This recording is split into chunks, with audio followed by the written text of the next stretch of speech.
Hello, everyone. This is Debra Richardson, and today I am putting the AP in Happy, where accounts payable teams are empowered to protect the vendor master file from fraud.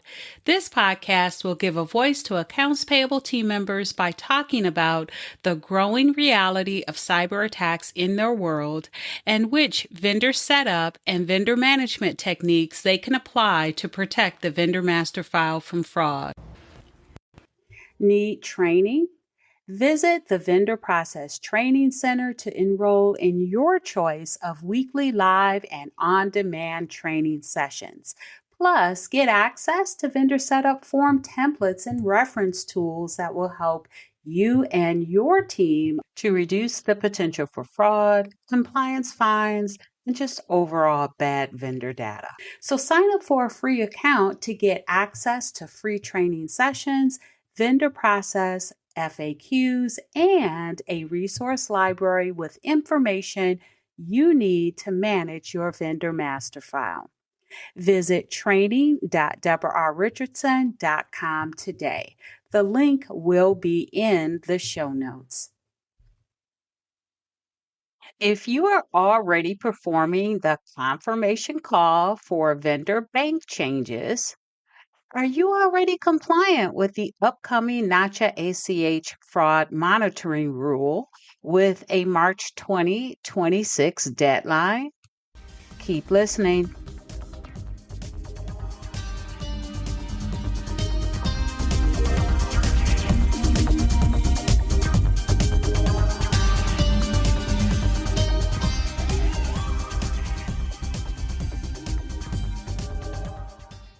Welcome to episode 377, Nacha's ACH Fraud Monitoring Rule. Is the confirmation call you're already doing compliant? All right, so two things I want to mention, I think three, but at least two. So the first one is this one is a follow-up to last week's podcast episode 376, and it was called March 2026 Deadline, Nacha Rules Impacting Vendor Payments. Now, this was one of them. So if you haven't listened to that one yet, you might want to go back and listen to that one because it's another rule too that the vendor team or vendor data, vendor payments, right, that affect them. So make sure you check out that episode if you have not. The second thing is I wrote this also as a LinkedIn blog post, and it published on Saturday, February 28th. And so if you are not already subscribed to that and you would rather read this, or maybe you would rather forward the digital version or electronic version from LinkedIn to some of your colleagues, coworkers, maybe even leadership, it is linked in the show notes. So make sure that you check out the show notes for that applicable link. All right. And then I guess it is a couple other things I want to say. So the third thing is make sure you stay until the end, because at the end of this, I do talk about a free live webinar that has 3 ways to meet Nacha's ACH fraud monitoring rule before the deadline. And again, for some of you, that deadline will be March 20th, and others, it will be June 19th, but it will be effective for everyone that issues originates ACH payments. All right, so I've got that. Oh, and then I do have also a free download in the show notes. It's called 5 Steps to Improve Your Vendor Confirmation Call, because even if you are performing it, there may be some things that you may not think about that you need to improve. And so I've got 5 steps. Maybe you're doing 4 of them, and one of them will be something new. So make sure you check that out. All right, so I think that's all I needed to say before I could go ahead and get started with today's episode. So let's go ahead and get started. So, first off, I do want to just talk really quickly about who Nacha is, just in case you are new to the vendor setup and maintenance function and may not think it has anything to do with the Nacha rules that are coming out or have come out in the past. Like, why does Nacha matter to the vendor management or vendor setup and maintenance team. So, first off, Nacha is the nonprofit organization. I always forget that they're nonprofit, but they're the nonprofit organization that governs the automated clearinghouse or ACH network. I guess it would have to be nonprofit that keeps them. Uh, what's the word? Like Switzerland neutral. Anyway, it establishes rules to ensure that those ACH transactions are safe and secure. So, those are all of our payroll payments, all of our vendor payments, anything that goes through, right, the ACH. That goes through the ACH network, that is an ACH transaction. So, an upcoming rule, the ACH Risk Management Fraud Monitoring Rule, requires organizations to establish risk based processes to identify ACH entries initiated due to fraud. So, they're really trying to crack down on fraud that goes through their network. Now, the phase one deadline of March 2026 is for ODFI. So, those are originating depository financial institutions. If I have that correctly, that's really your bank that you are sending your bank file to, and then they will receive it and they will then send that transaction to the vendor's bank. Also, it is that deadline is for non consumer originators, which is your company. They're also for third party senders and third party payment providers that have an annual ACH origination volume of 6 million or greater in 2023. So, if your company, and this is all ACH payments, again, all payroll, all vendor payments, if your transactions or organization's transactions for 2023 were 6 million or more, then this applies to you as of March 20th, 26. And if you're not sure about that, you might want to get in contact with whoever has a relationship with your bank, because typically the banks will let you know. But you can either contact your bank if you are the one with the relationship, or contact whoever does have that relationship and have them verify that for you. But if you do not have 6 million or greater in 2023, then your organization has to comply by the phase two deadline of June 19th. Now, as a non consumer originator, if your organization originates ACH entries for vendor payments, then NACHA compliance is required. And so, while NACHA does not dictate how compliance requirements must be met, many organizations will satisfy this requirement with like third party validation platforms to verify vendor banking. You may already be using this today. But what about those organizations that do not have access to these platforms? Or what if you don't find your vendor's banking in the platform that you're using? Will a manual confirmation call process, again, maybe that you already have in place, be sufficient? So let's talk through that. So, first off, let's look at the compliance requirements. And so, NACHA requires, with this rule, organizations to establish and implement risk based processes and procedures reasonably intended to identify ACH entries initiated due to fraud. Okay, just repeating that. Also, though, NACHA requires that the process, you can't just establish and implement it, but it must be reviewed at least annually for any required updates to ensure that the process is being done, which means you basically have to document your process and then review it to ensure that any required updates, because fraudsters are always evolving, that those are included. And also, you need to make sure that the process is just being done, because it's great to have a process in place, but if you folks don't do it, that's no good. And so Nacha recognizes that, and so that is part of the requirement. So, what does this mean for you? This means that for the vendors where ACH payments will be initiated, one, you have to identify whether they are a risky vendor or not. So, this really needs to be a complete risk assessment to determine the risk of vendors. So, Nacha gives an example of high risk vendors versus low risk vendors. But this can be based on vendor type, vendor spend. For example, a one-time vendor that is paid, I don't know, $20 for that hard to find gadget for the company kitchen is less risky than a construction vendor with a $2 million project. Now, so that's the first thing, is identify risky vendors. The second thing is you need to implement a bank verification process for your those risky vendors. So Nacha says you don't have to check them all, but you do need to check those ones that have been identified as risky. And by the way, for that risk assessment, they also say you cannot perform a risk assessment just to say you don't have any risky vendors. That's not going to work.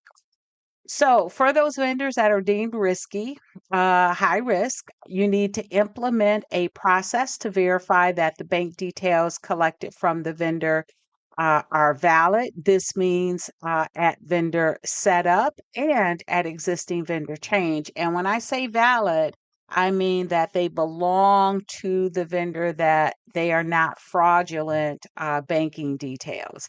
And why do I say at vendor setup and existing vendor change? I will talk about that in a moment. So the third thing is document the process and then review it. Put a process in place to review it. So create new or update your existing standard operating procedures or process docs, whatever you call them, to include the risk-based assessment and the process for bank verification. Now, since confirmation calls can be implemented immediately, and you'll get that when I talk about the webinar that's upcoming, but if you're just finding out about this and this is close to the deadline or maybe even after the deadline, confirmation calls may seem very doable, because may be a viable option for you because they could be implemented immediately, right? You're probably already doing it. But can what you are doing today satisfy these NACHA compliance requirements? And so uh, my response to that is probably not, if you are just performing for vendor bank changes. And if that's you, that's many organizations. So, lots of folks have that problem. But the confirmation call where vendors are contacted, right, to verify the banking belongs to them, that they did submit the request, again, is typically done at the time the request is made to update an existing vendor's banking. The problem with that is that ACH entries are originated for vendors for their first payment as well as for payments following a bank change. And so this creates two scenarios where vendor bank details need to be validated. So the NACHA didn't say, right, only when there is a change or only when the vendor's banking details or the request is suspicious. They said whenever an ACH entry is initiated. And so again, this creates two scenarios where you have to validate their bank details. So to comply with this NACHA rule, using the confirmation call, my suggestion is to perform two confirmation calls. So number one, perform a confirmation call for the new vendor setup. So when you are onboarding a new vendor, the primary goal of the confirmation call is to verify the legitimacy of the unconfirmed remittance details that you collected during the initial request. And this is actually very good because if you think about it, right, there's no payment history on this vendor. And so the risk is that the entire vendor entity or the provided banking details could be fraudulent. So you do need to perform it at the time that you are setting up the vendor. And I will tell you, I had this happen to me once with one of my clients, and I didn't know that this is what they did because we had just started working with them. And so trying to get, I was working one day just trying to get stuff done, and all of a sudden I got a phone call, and this person wanted to verify my banking. And I didn't know who they were, right? Because it wasn't the person that I was working with. But you know what? The key to that being a successful confirmation call for added banking for a new vendor is that she indicated who the company that she was calling on behalf of, and I knew what the company name that I was working with. And she also mentioned the person that I had a relationship, right, that was working with me to provide the services. And so that made it better, but still wasn't quite convinced. And so what I said is if you confirm the routing number, the last five digits of the routing number, I'll confirm the last five digits of my account number. And she went first and she did. That's how I know, right, that she was with the company, that this was a legitimate request. That was my way of authenticating. And so she did that, responded correctly. And so I responded correctly. And that was a successful new vendor setup confirmation call, right, for banking details. And I actually really like that. And I've run into some other companies that already do a confirmation call for new banking as well. Because, yes, it's probably more risky. I don't have stats on it, but I am sure it's more risky for bank changes because it's easier to do than coming up with a synthetic vendor or completely fraudulent vendor with banking details that are fraudulent as well. But it is happening. The FBI, I think it was back in 2021, said that, or maybe it was 2022, but they said that fraudsters are starting to, where they used to focus on synthetic IDs for consumers, now they are moving into synthetic IDs for B2B, meaning your vendors. And synthetic IDs can be completely fraudulent vendors, or they can be a mix of valid information with fraudulent information. Anyway, I digress. All right, so that's the first one, confirmation call for new vendor setup, and then continue doing the confirmation call for the existing banking changes. Again, because, changes to existing vendor bankings are very high risk events, often targeted by the fraudsters through email redirection schemes. And so the objective is to ensure that a request to change banking details is authorized by the actual vendor and not a fraudster. And you need to document that process as well. And if you're already doing it, hopefully you already have that process documented. Now, I do want to point out that both confirmation calls have the added benefit of correcting erroneously entered banking details before they result in a return payment, causing rework. Um, Confirmation calls, though, those of you that have done it like I have, um, they can be a pain point in the vendor process. And it is a pet peeve for me to keep hearing about how just make that simple phone call. You know what? Those are the least simple phone calls to ever make. because there are just challenges with it that unless you actually try to perform it, you don't really understand. So your leadership may not understand, your, IT team, your InfoSec team, may not understand. They think it's very simple, but it's not. Yes, they are an immediate way to comply with new regulations, to comply with what your board requires, maybe even what your insurance company requires. But the pain points, right? It comes with issues that include, right, vendors not picking up the phone for verification.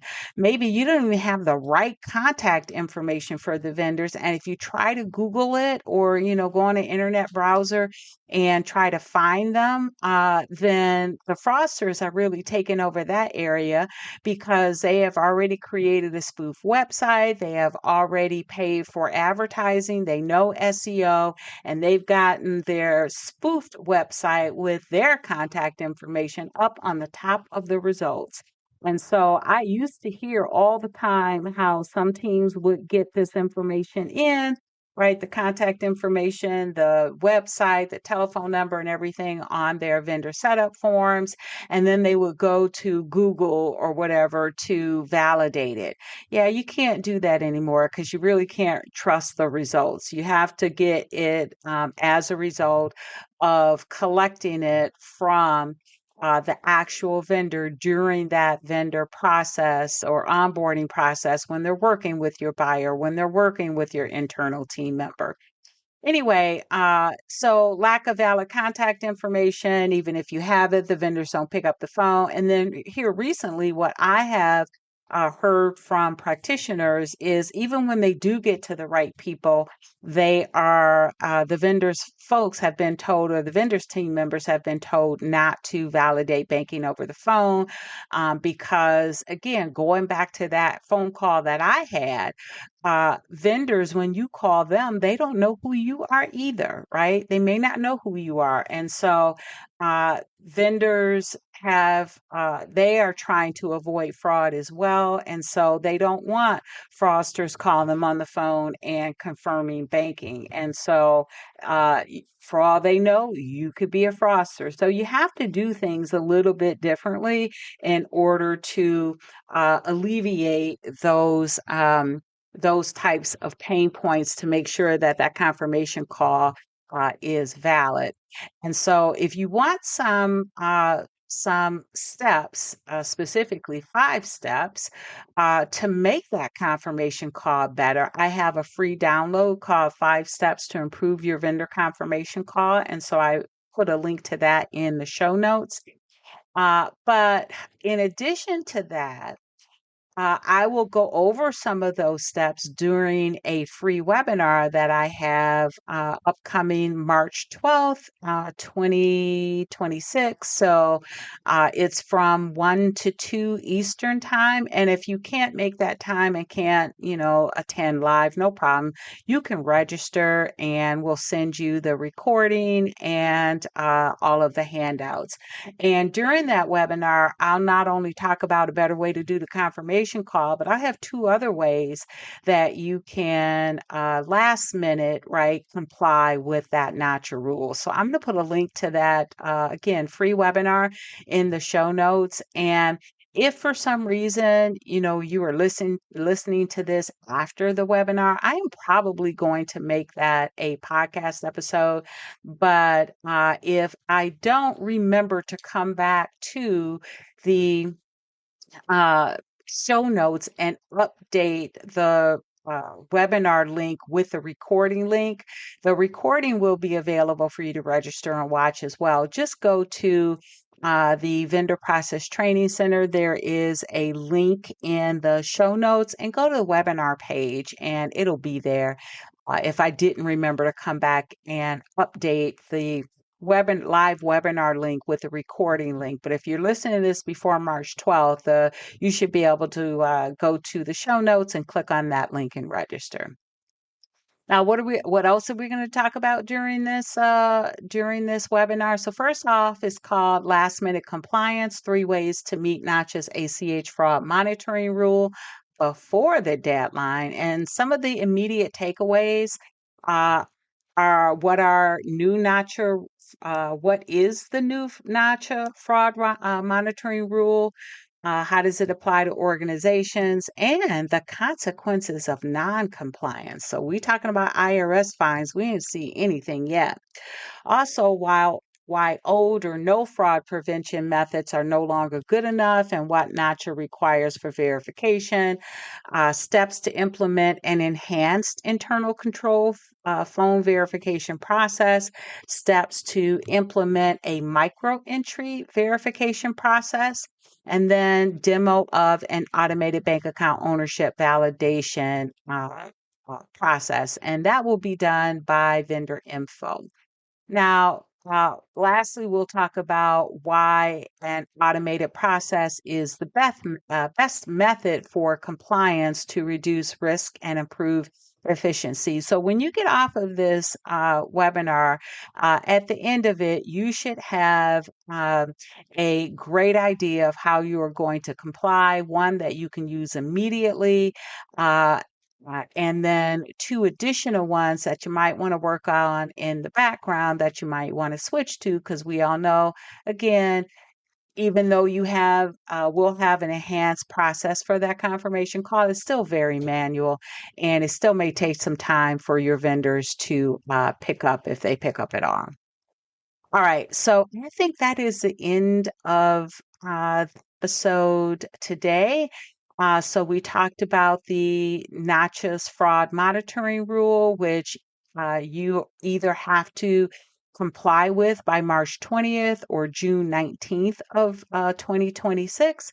We talked about how it involves or it means that you have to, one, identify your risky vendors, two, implement a banking details verification process for those risky vendors, and then three, make sure you document that process and you review it. And you do need to make sure that you can prove that that what you put in place is being done. And then we also talked about how if you are going to use the confirmation call to satisfy the NACHA monitoring rule, you have to do the confirmation call at both new vendor setup and at existing vendor banking change. All right, so that is it for today. Thanks, everyone. I hope you enjoyed the 377th episode of the Putting the AP in Happy podcast, where accounts payable teams are empowered to protect the vendor master file from fraud. Don't forget to check the show notes for the links mentioned in the podcast. And if you enjoyed this episode, consider subscribing and writing a review of my podcast on the platform that you use to listen. Stay happy.